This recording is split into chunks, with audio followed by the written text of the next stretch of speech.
Good evening, everyone. I am Kyla Hannington, the Public Outreach and Engagement Division Manager with the Prince George's County Office of Human Rights. We are the county's civil rights enforcement education agency. And it is my absolute pleasure to be partnering once again with the Prince George's County Memorial Library System in bringing you Kendra Allen, who is one of my absolute favorite writers and a wonderful person to get to talk with. Tonight, we're talking with Kendra about her new memoir, Fruit Punch, which is a visceral memoir about growing up in a Black Southern family in America that resists easy description. It's called one of the most complete writers we've ever read by Kiese Laymon. Kendra Allen received rave reviews for her poetry collection from the New York Times Book Review, Time, and Essence. Refinery29 described her as a, quote, singular new talent whose lyricism is artfully matched by the depths of the emotion she conveys. And in Allen's latest offering, now I'm going to hold it up because I feel a little bad I was left out just then. In Allen's latest offering, it is not hard to see why. Fruit Punch is not just a memoir of identity, it's also an essential memoir of survival that is written with blistering honesty and shining prose. Alternating between present-day conversations with her therapist and her memories, Allen guides readers through the thought patterns sexual assault survivors cycle through even decades after the fact. Allen's story and her clear-eyed telling of it emphasizes the reality that Black women have been conditioned to minimize their pain and trauma. Coming of age in Dallas, Texas in the 90s and the early 2000s, Allen had a complicated, loving, and intense family life filled with desire and community, but also undercurrents of violence and turmoil. We equate suffering to perseverance and misinterpret the weight of shame, she writes. Now she makes her way through adolescence. Allen finds her way slowly discovering outlets to help navigate growing up and ways to push against the expected performance of being a young Black woman in the South. A complex interplay of race, class, and gender that proves to be ever-shifting ground. Inflected by a powerful sense of place and touched by poetry, Fruit Punch is a stunning achievement, a memoir born of love and endurance, fight or flight, and what it means to be a witness. So co-hosting with me tonight is Nicholas Brown, acting co-CEO of the Prince George's County Memorial Library System. And it's just an absolute delight to welcome you both here tonight. Thank you, Kyla. Thank you, Nick. Thank you, Kendra, for joining us. This feels like a full circle moment from like around 18 months to 2 years ago of the earlier times. And it's just such an honor to be a very small part of your extended fan club here in Prince George's County, because we are so proud of all of your amazing accomplishments and work. And you inspire us, and I know that you're inspiring a lot of people out and around the world to share their stories, which is really important. So thank you for all that you do. Thank you. Yeah. We're probably too early for crying, but we'll get there. Right. I'm like, yeah. Just wanted to thank Office of Human Rights for partnering with us, of course. And also shout out to Mahogany Books, which is our book sale partner. And the best way to support Kendra is to either purchase a copy of the book for yourself or as a gift, or to borrow it from your local library so that we can buy more copies for our community. And Mahogany Books, if you don't know them, is a wonderful Black-owned independent bookstore based here in Prince George's County and in Washington, D.C., and they're great partners of ours. So just want to give them a shout out there. I put the link to ordering the book in the chat for anyone that would like to do that. So Kendra, would you be willing to grace us with a short reading to kind of get us into things tonight? Yes. I'm just gonna reiterate like what's already been said. Like, thank y'all so much for having me. It's my third time here, and like every time it's just so much like love and like trust. I used that word with Kyla earlier. Like, I just feel an immense amount of trust. So like, thank y'all so much for continuing to like ride this journey, Okay, so hi everybody. I'm nervous to read, so I'm gonna take like a big breath real quick and I'll be good.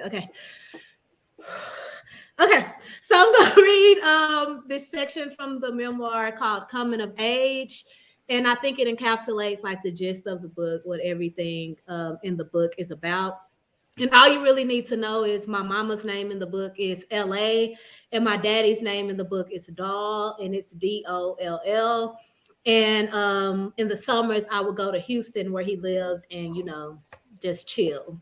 So this is what that is about, kind of. All right. Coming of age.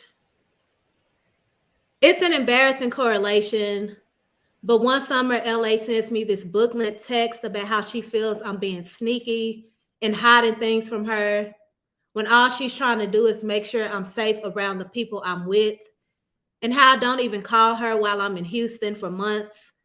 And when I do, I'm acting like I'm in a rush to get off the phone. And sometimes she feels sick at the thought of other people touching me, and I'm 16 and 6. And the longer I read, the madder I get. So I start to cry, only because I'm exhausted that I got to be everybody's parent. And I'm too scared to cry in the light. So I touch myself at midnight under doll's roof and think about sounds to stop myself from spiraling. And this is the only woo, and this is the only way I know how, because sex and shame in myself has become a lifeline I've been conditioned to be good at. And sex and shame with myself is the only thing I got that I can control. So I use my fingers to slide across the slit between my thighs, and I'm sweating, but even under covers, I feel watched. As an involuntary tear pops when things feels good, and I get scared and think I'll turn into a pool and then into a different person who can't stop crying, even though I desperately want to do so. But I lay very still instead. Even though I'm almost 17 or 7, it's easy to be. I'm late for everything, and everything I do that's been worth it, I've done last minute.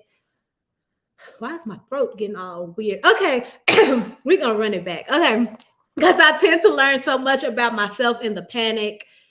And I touch myself wholly, meaning I put both hands over me for protection from myself, since they can't fit in me, and lay very still as if any sudden movement would precede in my door being opened and me being caught. And I turn everything into a survival tactic, but that's how I master it. Because anything that wants to progress will. Like how first it's just my hand, then the shower faucet, then you hate yourself, then it's insert object here, then you remember you can cry, you can feel, then you hate yourself because it takes so much to feel, then you punishing yourself for feeling, but you can't stop because overstimulation is the only way it feels like you won't disperse into your bloodline. Then it's hours on the floor in a locked closet. Then you hate yourself. Then it becomes the only way you can cry, and it becomes a conversation, then a secret, then humiliation, then a lie. Then it's just your life, and it happens so fast, and it happens so loudly, and you form a lot of habits and cry under covers in houses you don't belong in, while trying to see if there's a difference between crying and coming, and how once you ask your mama if y'all can go to therapy together, because you think maybe y'all are too codependent, and she looks at you like you just said your cousin touched you in a spot they shouldn't have, because she can't understand what it is to discuss when she's your best friend. And you hate yourself. So of course you try to outdo yourself, and it's not as hard as everyone may think. And everyone thinks you're the loveliest, most secure girl in the world because you do things well and still manage to be kind about it. And once you do it so long, you wish you could tell somebody how the legs don't necessarily shake more than they stiffen, like a shiver when the temperature drops without warning, a knee-jerk reaction, a sneeze you've been waiting all day to blow, or whiplash, how you've made yourself stop breathing, and when you go to wipe, you see blood, you open yourself for yourself. It's how you know nothing that is yours could ever be taken, even if you got to cry through it, how you inhale through it, since life is about breathing, how you wonder if this is why we always break, how sometimes you think, what if you die like this, found lifeless with your eyes rolled into the back of your head, your fingers stiff, your blood uncirculated, your mind blown from too much triggering, how you wonder what lie would be created to cover up who you are one last time. And you hate yourself, but when you do things well, you forget.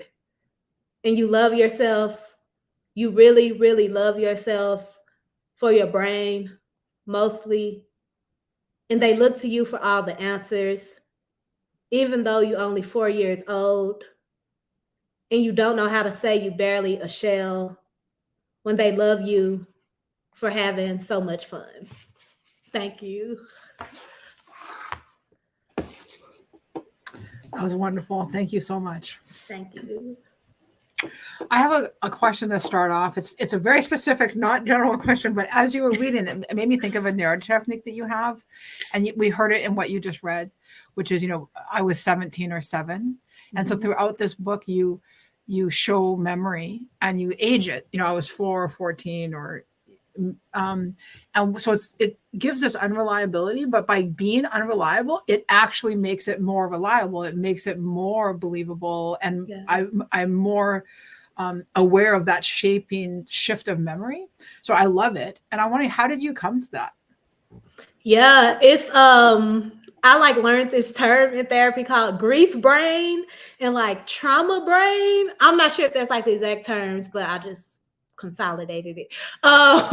But that's how memory works within grief and trauma. And it's hard to pinpoint certain accuracies within time. And I grew up not remembering street names, not remembering names of people, but I remember details in their faces, or details in a room, or details in a story. I remember those things, but I can't actually ever tell you what happened, what age anything happened to me happened. And my first therapist pointed that out. He was like, well, how old are you? And I was like, I think 9, 7, 12. I don't know. Everything in my head happens at 12 to me. So I learned how to drive at 12. I get my first tattoo at 12. I get these random things. Everything's at 12. And he's like, no, that's not true. That's the grief that you're blocking it out. And you're trying to suppress something. And I think through writing through that memory, the only way it felt accurate or true to me is if I could be multiple things at once, if that makes sense. Yeah. So that was my main inspiration with shifting those ages back and forth. Because when you think about it, those ages don't really matter. It could have happened when I was 30. It could have happened when I was 2. It happened. And so they're both still very important things to talk about. I think when we have things happen in childhood, we think it don't count.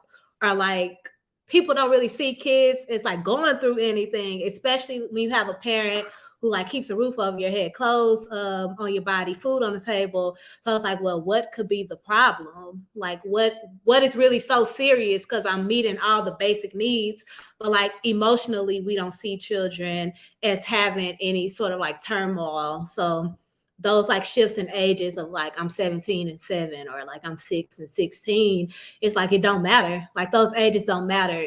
It all applies. So yeah. Kyla stole my first question. we're so much on the same wavelength that it's all yeah. I was really struck by that technique as well. And the thing that kind of struck me with it was that you're really hitting home how the trauma is affecting you at different stages in different ways. And it also, of course, indicates the possibility of recurrence in there as well, and the way that we continue to be re-traumatized by these things, and that they never leave us. Yeah. Whether it's a violent situation, or the loss of someone, or someone going away from us, which you addressed too.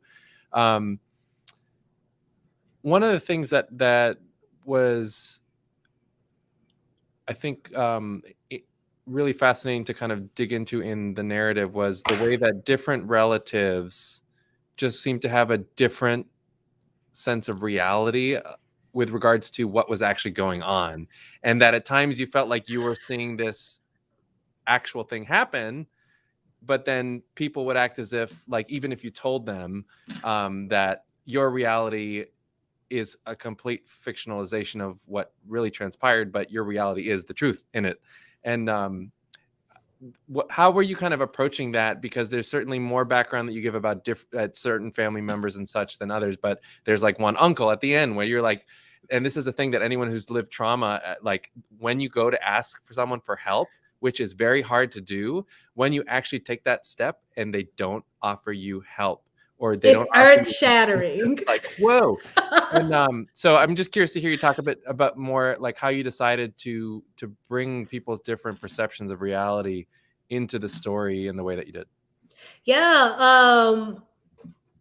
For some reason, delusion is like our number one defense mechanism. And I know that so well with like my relationship with my mama. And it's something that I'm like still struggling with today. It's like, bro, like, look at the picture, like, look at the reality of it. And I always thought like that. I don't really romanticize anything, anyone. Like I'm really accepting of who you are in that moment. And I think I mentioned towards the beginning of the book, my mom is the opposite. She's always like the potential and like people can change and people can show up differently the next time. And I'm not saying that I don't romanticize. It's like a flex. Like I wish I believed in people more than I currently do. But I knew when I was writing this, I didn't want to sugarcoat that reality for them. Like my mama's reality is sometimes to just act like what she sees is not happening. And that comes from her own childhood and her own trauma and her not being emotionally supported. So like, how can I expect her to emotionally see me or hear me or feel me when she hasn't learned that skill? Not saying that, all the onus is off for her because I didn't ask to be here. Like that's still your job. But I kind of have empathy for like the realities of people and like the backstories and like the lineage of like the people in my family who I claim to care about. And it's kind of hard to write about it in a way where that's not present, where like I can't write about my mama and lie about her, and I can't write about my uncle and lie about him. And I wanted to for a long time. I think that's why this book got pushed back twice, and it kept getting pushed back. And I was like, thank you, Jesus. Thank you.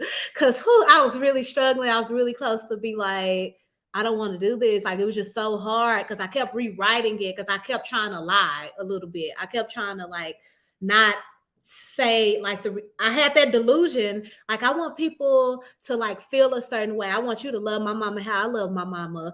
But I think like I can't love you if I don't tell the truth about you. And I can't love you if I can't tell the truth about myself. And even though those moments were devastating when I felt let down or like disappointed, they happened, you know. So I feel like I lost your question, Nick. I started rambling. No, you got it. I did the same with my question, but I, you know, what you're talking about is the, you know, part of what we experience in the book, and if folks have read your other two books too, like it's your process of going through these things for yourself and figuring out how you're going to cope and figuring out how you're going to be present in these moments and how you're going to carry yourself, knowing that this is the reality that you've lived.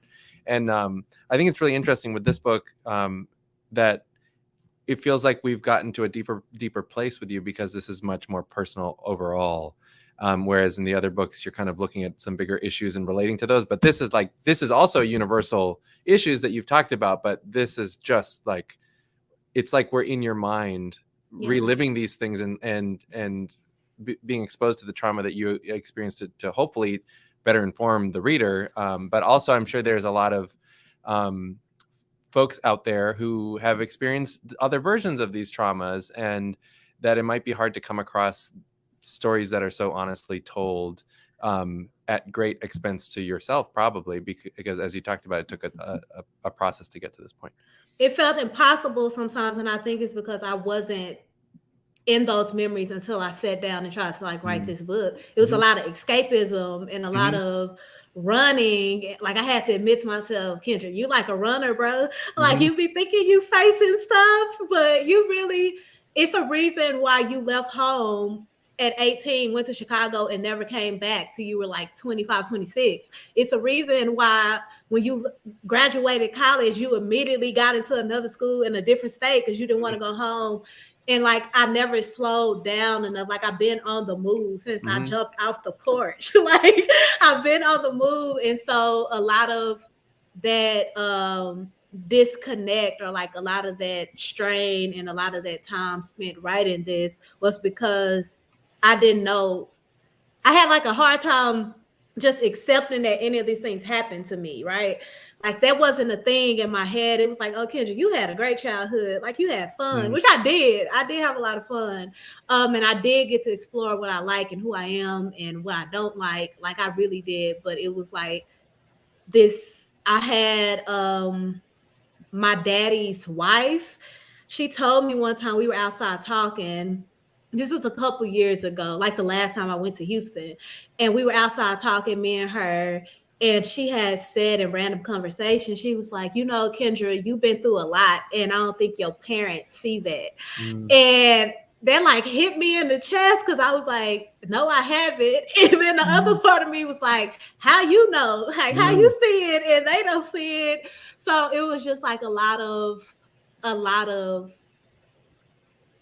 it was just a lot of time spent trying to accept things, not process them, because I feel like I'm in that process now of even processing that this is like what did you do? Like, Kendra, what did you do? So like I'm in the process of that, but just the acceptance of it took a very, very long time. It took like a year and a half of like my therapist trying to be like, Kendra, these things have language, these things have names. And I think I resisted it so long because I never had the language. Like kids don't have the language for like pain and anxiety and like hurt and abuse and emotional neglect is really the one that got me stuck. Because I was like, yeah, you're right. Because, you know, I do just be like hold and hoard a lot of anger. Like I feel it in my body and I still have not let it go. But I know how, but I can identify the feeling now. And I couldn't do that at first. So that's like a step for me. Yeah. I have a silly question to just follow up on that. What's your astrological sign? Okay, so my big three are all fire signs. So I would never know peace. My sun sign is a Sag, and then moon sign Aries. Sagittarius? Yes. Woo! Okay. Yes. Right. So it's just a lot of fire, and like I've come to terms with I would just never know peace because I'm always gonna be at some type of internal war, but I know how to gauge it and you know talk to people better now. For sure. Yeah. Sorry, I didn't mean for it to be worded as a silly question because it is a very serious question. And for those of us who are into studying that, it's what's your sign? I'm Virgo, which is a Virgo. My mom was a Virgo. Oh, really? Yes. I love Virgos. Yeah, there's some of that. And my partner is also a Virgo. So 2 Virgos in one household is a whole, like we've got a whole book there that we I got a question for you after this about that. Yeah. Kyle, I'm gonna toss it to you now. Oh, okay. No. I was like, I want to hear Kendra's question about Virgo. No, it's really about like, how do you have a partner of the same sign? Because when you said it, I was like, dang, how that work? But it either worked really well. Yeah. Well, I think with the quirks of Virgos, not many people understand like what we're dealing with internally, and at least with my partner, he's got a different moon sign, but he's a Virgo in a very similar way to me. We're only 4 days apart towards the end, and like I can see that he's going through something in a way that most people can't, because I go through the exact same like physicality of things that I'm internalizing, which is kind of interesting. So we're coming up on our 9-year anniversary, so we're making it work. Which is good. That's beautiful. Yeah. I love that because I say all the time, like another Sag is probably like the only person who would understand me. Yeah. Yeah. Cool. Well, I had a question that I think really comes off of what Nick was saying. He may have stolen my question, but I'm still going to ask it, and we'll see. No, it's okay. It was not, but I think it's a really important question actually. So I do want to go a little bit, and I'm not trying to make you repeat yourself, Kendra. So if it's too similar, let me know. But one of the things that I was thinking about is how lucky we've been, and Nick mentioned this. We've been so lucky in Prince George's County because you've come to talk to us about all 3 of your books. And so for those of you watching, if you have not yet had the chance to read these, they're unbelievable. The first one is an essay collection called When You Learn the Alphabet. It's absolutely phenomenal and amazing, and you will write on every single page, and then you will call Kendra crying. And the second one is a poetry collection, the collection plate, and then now this memoir, Fruit Punch. And the thing that I thought about all of these books is they're all so completely mind blowing. They're awesome, and there's a line that connects all of them that is so powerful and compelling, and it's this unflinching honesty.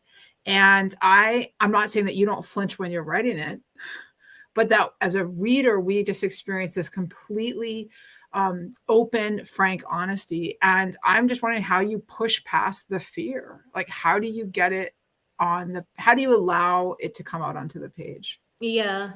That's like my default kind of. And I'm thinking about what Nick said, like this feels way more personal, even though I have been pretty personal in everything else I write, but it's because it kind of is. Like, I don't know, like a better way to say it. It doesn't always come out like that. I feel like in the past, people have used words like raw and vulnerable and honest for like my other work, but I don't really feel like it was that. Like, it was half truths. It was like a little bit of honesty here, and like I disguised it by talking about like universal issues or like making it a collective versus just like my actual thoughts about myself. Because that truth's kind of iffy and like hard to talk about, let alone write down. And that's why I never say like writing is therapeutic for me, because it's not. Like, it's just for me to remember that my memories happened. That's literally all it is. The actual therapy is therapeutic. But I think with this book, I just felt like nothing else had worked. It kind of felt like a last resort. Like, I tried to have these conversations. All these books are kind of letters to my family. I would say this one is more so like for my mom. And I only say that because I've tried to talk it out. I've tried to, write it out. I've tried to cry it out, scream it out. Like, I've had these conversations over and over, and it's like nothing is like really sticking. Like, you read not you, but like family read the other books, and it's still just like it's not getting through. And it's like, what other way? So this is like a last resort for me personally. And that's why it feels like it's so bare and like so uncomfortable sometimes. Like, I haven't read through this book at all from front to back.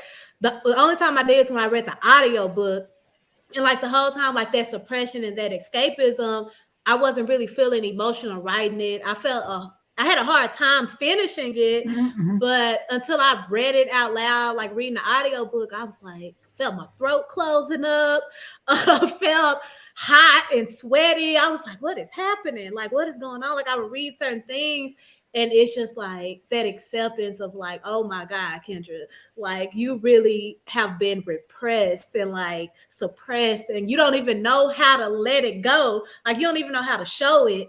And so, yeah, this book just was like the last resort, and it probably felt so more honest than the other work, because I couldn't like lie to myself, no more.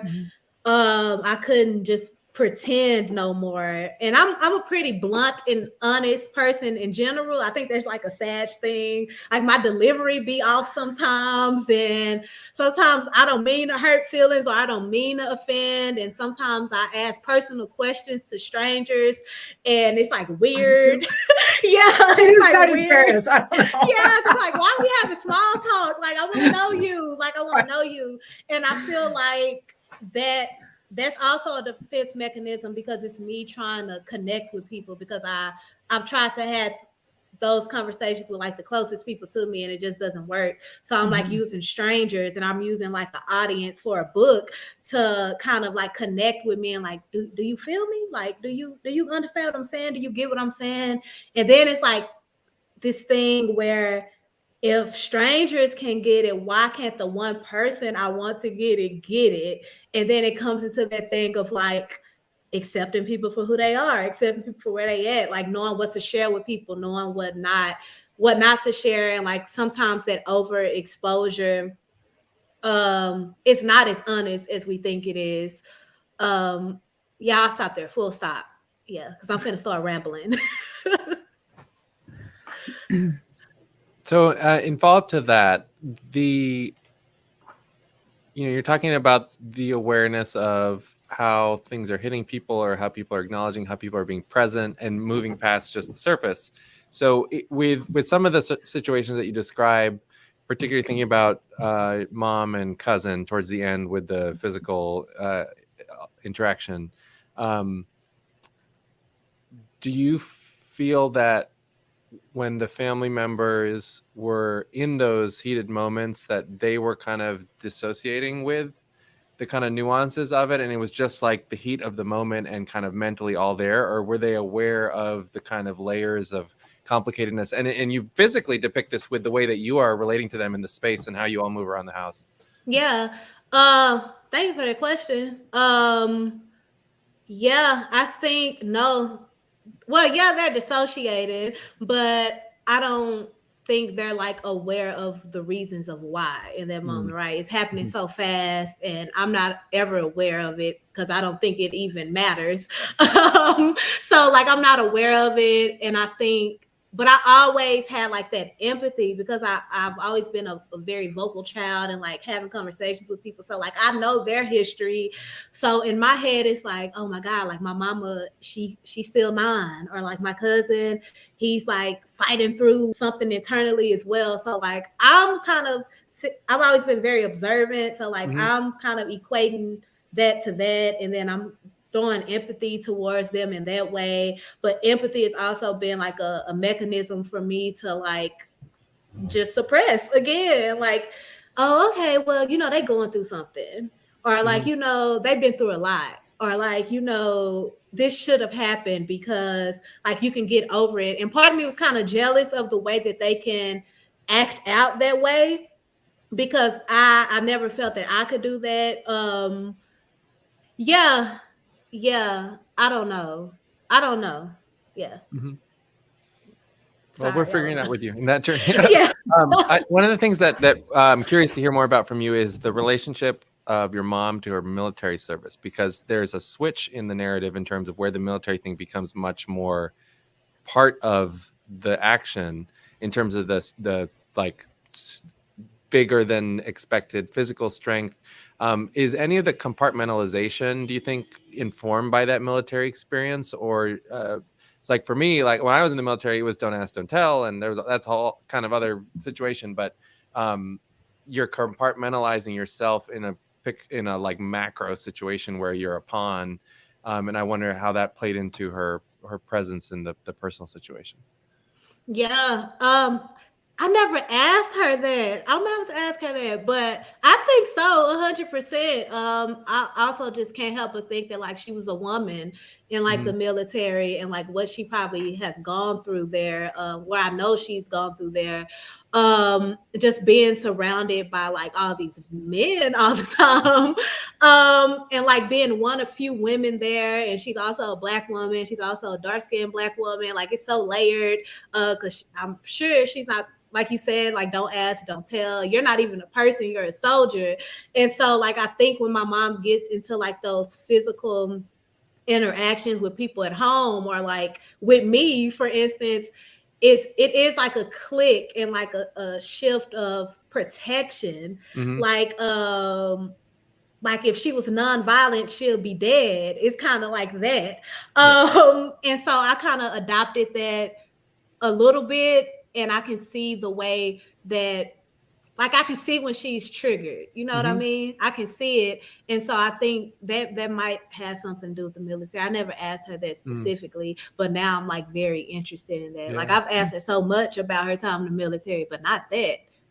Interesting. So, how long had she been in? She was in like 6 years. Okay. 6 years, yeah. Do you know what her job specialty was? She was in the Persian Gulf War, and my dad was a cook. No, my dad like cleaned guns and like got the guns together, and then my mom was a cook. Yeah. Interesting. Cool. Yeah. So we talked a little bit about this before we started, but I want to hit back on this, which is you give so much in your writing, and we've talked. I mean, it's hard for those people who are listening who haven't read your work yet. Like, I will just say that I think it's maybe even hard to grasp what awaits you when you open these wonderful pages. It's so deep and intense. And so you give so much. You do the work in the writing, right? You just put yourself out there on the page, and it's vulnerable and risky and all of those things that we've talked about. And then you come out and you do a book tour, and we're like, Kendra, tell us about your, tell us more, and I think like almost like demanding that you do even more labor for us. And so that is a super, I mean, first of all, I love to talk about that very complex relationship between author and writer and author and author and reader as an audience. And so I want to talk about that, but I also, if I can do a two-part question, which is, what I was saying backstage was like, you've given so much, like how much more is there to give? So yeah, that's something that I'm like actively thinking about the past few months of, will I even write creative nonfiction still? Personal narrative specifically? Is that something that I want to continue to even do? Because I'm very, very grateful that it got me to the point where I'm at now, not professionally, but mentally and emotionally. Like, I'm a person who can set boundaries and stick to them now. Like, I can stand up for myself in a way that I maybe not have been able to as a child, or of course I'm a kid, but I'm like, I like who I am as a person, as a human today. And I don't think I would have been able to see like the flaws in my upbringing if I didn't go so hard with like the things that I was writing about. But I don't know if that's like, I feel like a stress to keep writing about myself. Like, I feel stressed while doing it, if I'm being honest. And I don't feel that stress when I'm writing poetry. I don't feel that stress when I'm just like playing around. Like, I can still be writing about myself, but like I'm playing around with form and like things like that. I don't feel that stress as much as I do with writing my life, because I just feel like I have to, I don't know, because a lot of it I have not processed. So it just feels, the risk seems heavier if I don't get it right, or the risk seems greater if like I half-ass it, you know what I mean? But yeah, I've been thinking about that lately. Like, do I even still want to write this? And I know that I can do it, and I know I'm good at it, but like it makes me, I don't know, it does something to me that I can't really explain. I don't have like the language to explain. And it's very isolating and it's very lonely, if I'm being honest.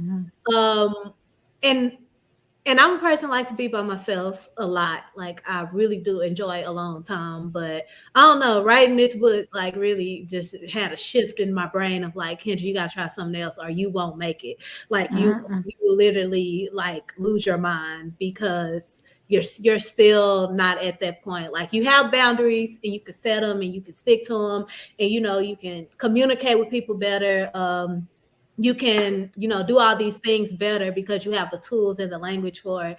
But it just feels like it gets darker and darker. And it feels like I'm not getting, I'm not, I wrote something in an essay like recently for High Times. And I was talking, yeah, that's another thing. Like, writing creative nonfiction makes you just want to stay high all the time. But I wrote something, and I wrote that like, nobody is getting what I'm saying, even when I write it down. Like, I'm telling you, like, hey, I deal with depression, or like, hey, like, I deal with anxiety, or like, hey, like, all these things are going on, and then like you get this back of like, you're so brave. Like, thank you for the work. Like, you're so brave. And it's like, no, I'm not. I'm telling you, I need help. And like, you're reading around that because I don't know. Yeah, I don't know. But I've really been thinking about like, if it's even something that I want to continue to pursue, like genre wise. Of course, like, I'll probably go back to it eventually, but when I need to, but I don't want it to be like my sole focus. And at first I thought writing about myself would like free me. Or like writing about myself would give me some answers. But if I'm being honest, like all book writing has really done is like severely changed my relationship with like my parents, whether they're gonna be in my life or not. Like each one is just like somebody drops off, and part of me is like, I wanted that to happen. Part of me is like, these relationships have to change in order for me to exist within them, in order for me to like continue to be able to say I love you, because I struggle with that. Like I struggle with that. Like until I was with my little cousins, I really struggled with saying I love you back. And a 3-year-old told me she loved me. She tell me all the time, and like I believe her. But why don't I believe it from like these people who's supposed to raise me and like love me? You know what I mean? Yeah, I do. So I think just being around them has like taught me so much. But if I'm being honest, it's a lot personally to continue. Like I said, it keeps getting darker and darker. And if I'm not even feeling like I'm getting my point across all the way, what will happen if I actually do? You know what I mean? Like these things have, like my life has been weird.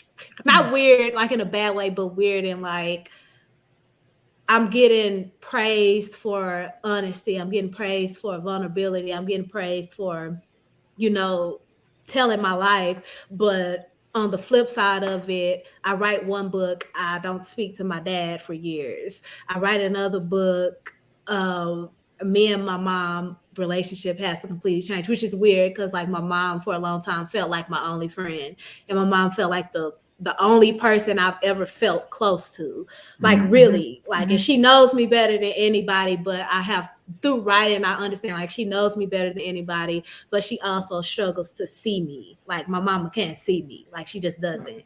And I think being around other kids allowed me to, see that. And now I'm being like too honest, so I'm gonna shut up. Yeah. Well, we appreciate you because you're awesome. So that, Thank you. Put the other stuff aside. That's, Thank you. One of the things that I really enjoyed was the discussion you had about the bathroom stall at the school that you ended up not kind of enjoying the experience of when you were the one who wanted to go there. And there was, based on the comments you just made, it strikes me that your depiction of the moments in the bathroom and you kind of finding your own space and finding comfort and joy in the moment where you're dealing with things that are causing you discomfort, like you found what worked for you and you embraced it. And it seems like you accepted that perhaps unusual social circumstance as being okay because it was doing what you need to do for you. And that's awesome. That's like some self-realization playing out. Did you actually process all of that in the moment, or was this just more a retroactive thing? No, absolutely not. I thought I was just like scared of people. Yeah. Like for a long chunk of my life, I still struggle with that now. Like being afraid of crowds, or like I love concerts and live music. I'm good with that. But everything else, I go to the movies on the first showing. I go to the Target when they open. Like it's just something about like crowds. I don't know. It's like anxiety inducing, and I know my daddy is like that as well. But that's from like PTSD and things like that. But no, I didn't. I just kind of made the correlation recently that I like small spaces, because what happened with my cousin, when I ran, I went to a bathroom. So I was familiar with that. Like I was familiar with sitting in a small, tight space. When we moved to a big house, I'm like, oh my God, no, I just want to be in one room. Even as an adult, I was like, I want to live in a studio apartment. It's too many rooms. I don't know what to do. Like I live in a 2-bedroom now. I don't know what to do. I just want like one space where everything is at. Even closets, what I read, like closets is also like that very small claustrophobic type of space, and it just brings like a sense of safety for me. I think book reading did that for me as a teen, as a kid, especially like to block out whatever I was feeling. Like I really struggled emotionally with having feelings that were not extreme. And I think book reading helped that, music listening helped that, because it felt like even talking to you, like I can talk to you without these headphones, but I want it because it feels closer and it feels warmer and it feels it calms me down a little bit, because like I said, like it all started when I went to the bathroom with my cousin. Like, so just running like that, that's a thing too. But I was not aware of that in high school. In that scene specifically, it was just like, I'm scared of all these people. And they not even looking at me, but like in my head, it's like that paranoia, it's like that anxiety. It's like all these things you're creating, like you're creating the chaos in your head because that's what you're used to. You know what I mean? Yep. So yeah, no, I was not aware of it, but I am now. I am now for sure. Like I can feel myself like, Kendra, it's okay to go to the movies on a Friday night. Like you're not gonna die. You're not gonna die. You don't have to go at 9:45 in the morning when you in there eating popcorn high at 9 in the morning with your feet up, chilling in the recliner. So yeah, I saw Everything Everywhere All at Once. Have y'all seen that? Y'all need to see this movie. It's amazing. But cool. Yeah, that's like the last thing I saw. But yeah. Awesome. So I know, actually, let me just say this for everybody watching. If you have any questions for Kendra, please type them in the chat wherever you're watching, Facebook, YouTube, LinkedIn, Twitter, everywhere. Please send them and we'll be able to share them with Kendra. We'd love to hear your thoughts and questions. And I have a question about music, because you mentioned, you love music, and I know that you do a lot of writing, or you have done a lot of writing with Southwest Review, right? With So can you tell us about what your music projects are?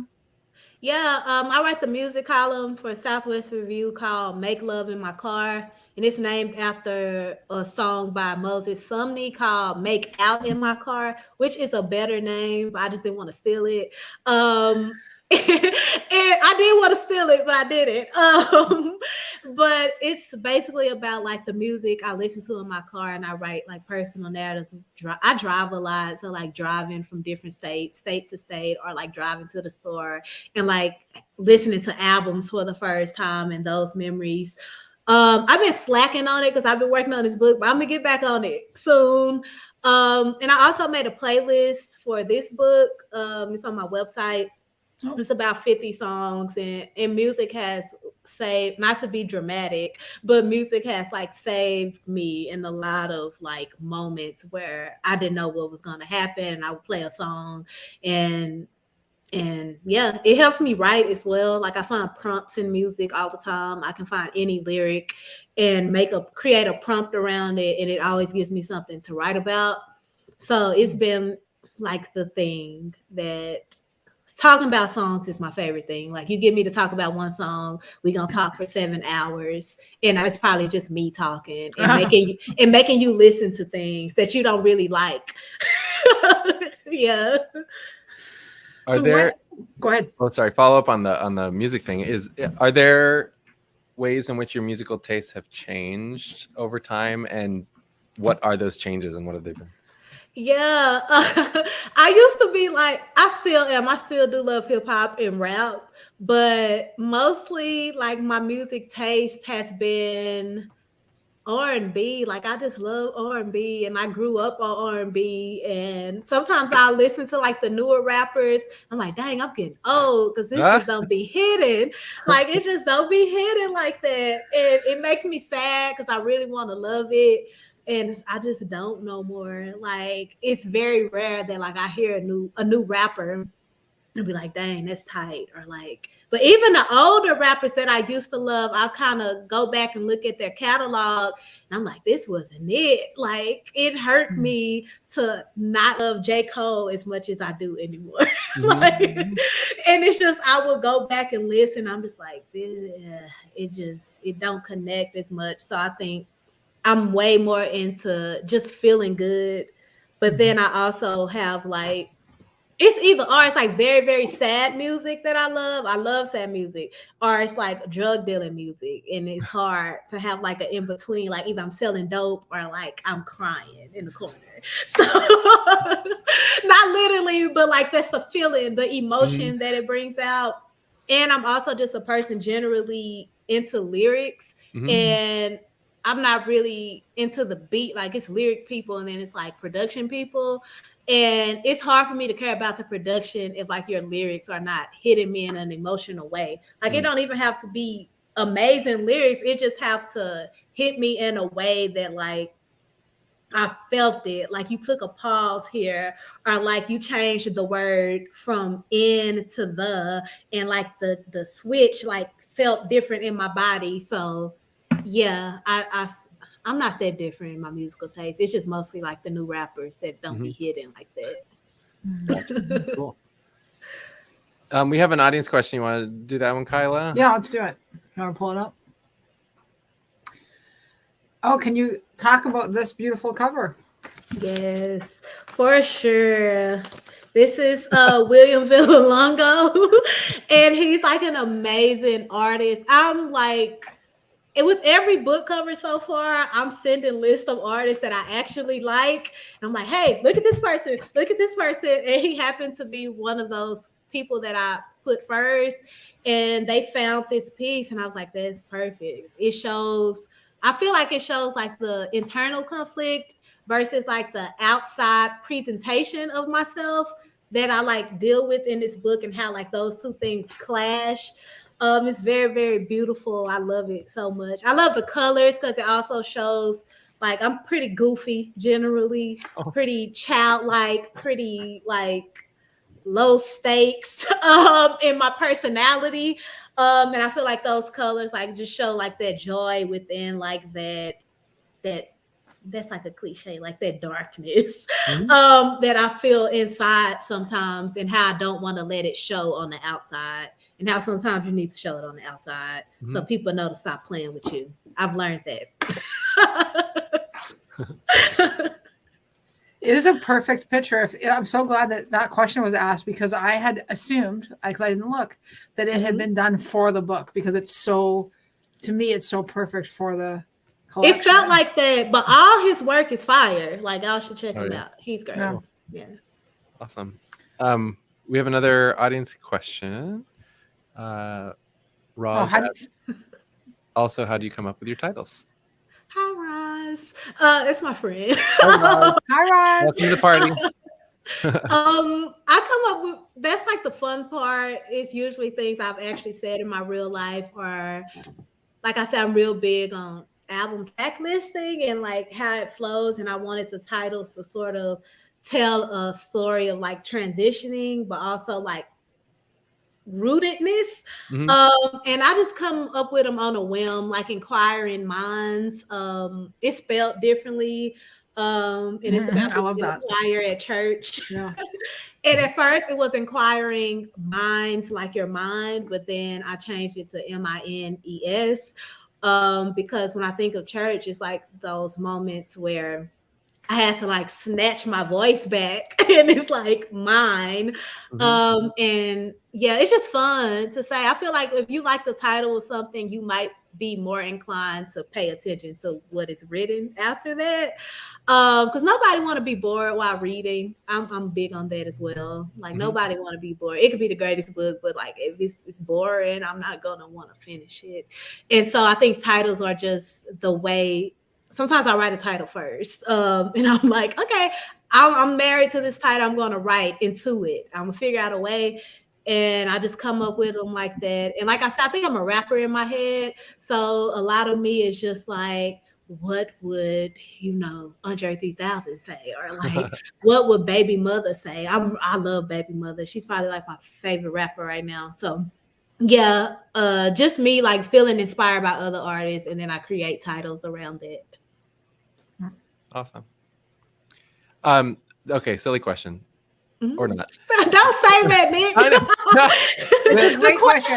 The question be super deep, and you be like, silly question. So I got to know more about the lady in the church who's like the usher popo, because she's too much. And like, conspiracy with the stockings and all of that. Like, there's got to be so many more stories there with her that I would love to hear about.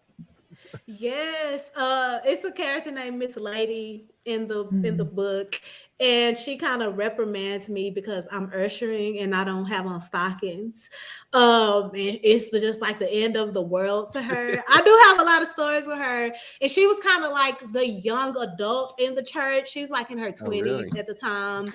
And she was like so put together, so well put together.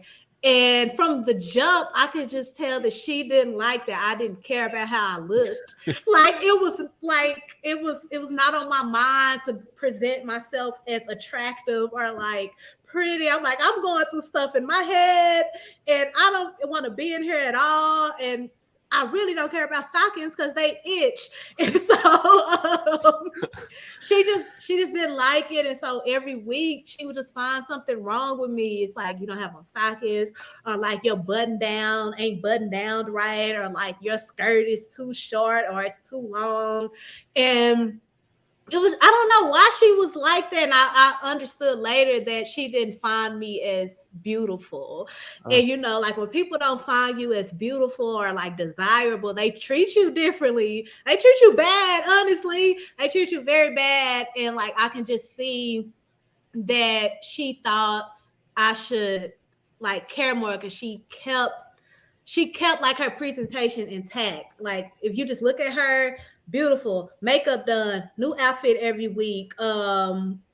Like the men in the church like flocked to her, and like she had like this idea of like she's known in this church, so you can see like she's gonna marry. She ended up marrying the pastor. So like she got what she wanted, but she couldn't understand like anybody who didn't want the things that she wanted. And I don't know. She used to be tripping all the time. Like they would take us to Six Flags and stuff. And I remember her cussing, like she was cussing and like being a 20-something, being a person.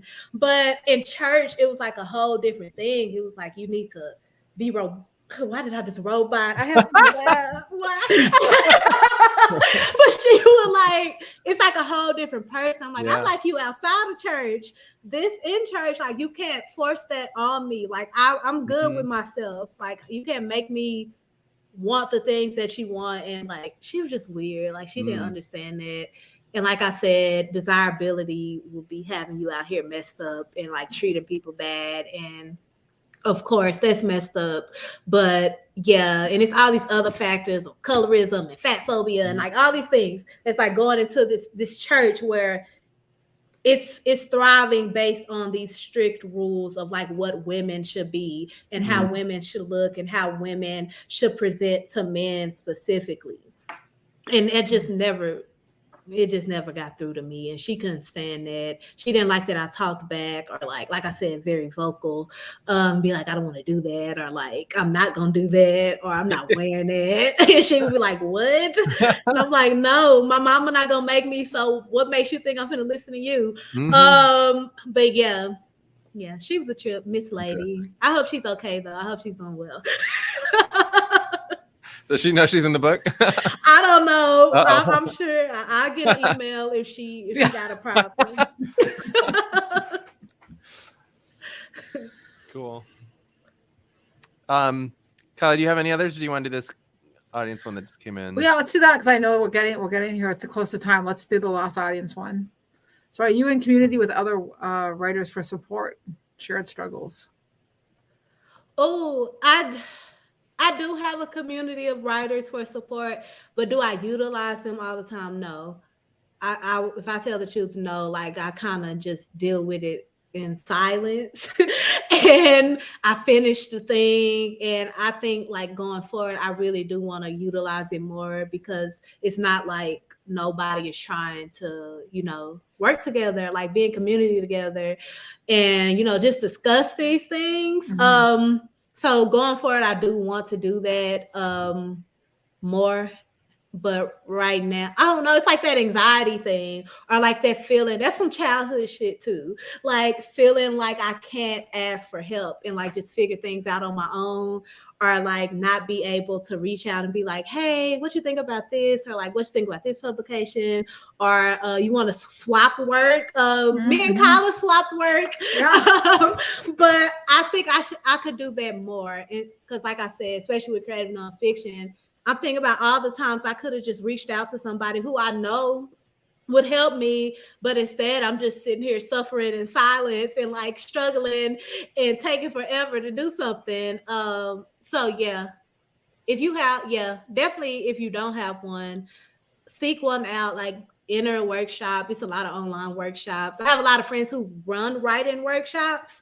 So like I said, it's always there, like the option is there, but it's just about me utilizing it more and understanding that asking for help and accepting the help, especially, it's not a slight to like your capabilities. You know what I mean?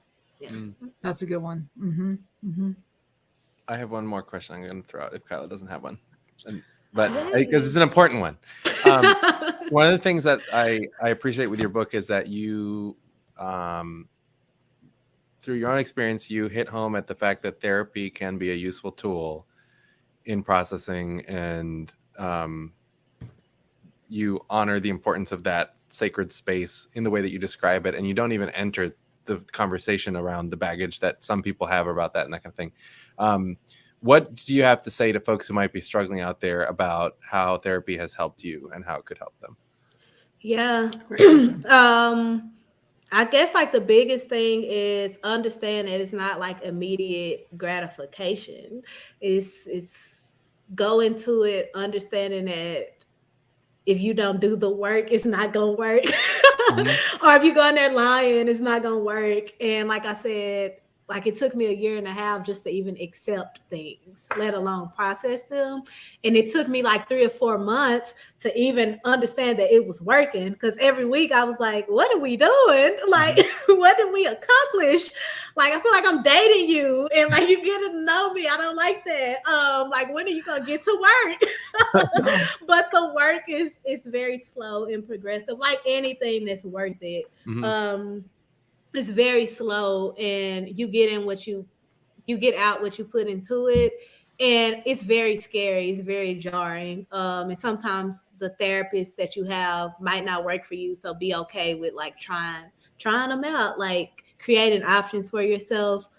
Just understand it's a process, and understand that it's sometimes like, of course, cliches like healing is not linear, but I also don't think healing is, this is like that too blunt thing. I don't think complete healing is possible. So understand that like getting the language and like getting ways to cope and like getting ways to process and understand your triggers and those kind of things. That's the gift. It's not always like I'm healed from this and it's never going to affect me again. Yeah. I love that. I love you're saying that. I understand complete healing might not be possible. I had a therapy appointment on Monday, and my therapist said to me, she said, and I just remember her, like, she looked at me and she said, "You realize that you're scarred for life," and she said it like that, and I was like, "Well, now it is." But I didn't. But the thing is, it wasn't like upsetting. Like it was actually, it wasn't like, oh, so give up and it's all. It was actually like there was something useful or healing about just, first of all, that acknowledgement, but also being like, okay, that's not necessarily what we're going for. We're not going to like construct a life from the ground up. We're looking at what we have and going forward in the best way possible. I think that's what you've embodied and you're working on and you're showing. And it allows you to like communicate and build fuller relationships with the people around you, because you're able to, set boundaries. You're able to, boundaries is so big for me. Accountability is so big for me, but accountability has always been big for me. The boundary thing is the new thing. But yeah, that's very important. Just understand that, like, I agree. Full stop.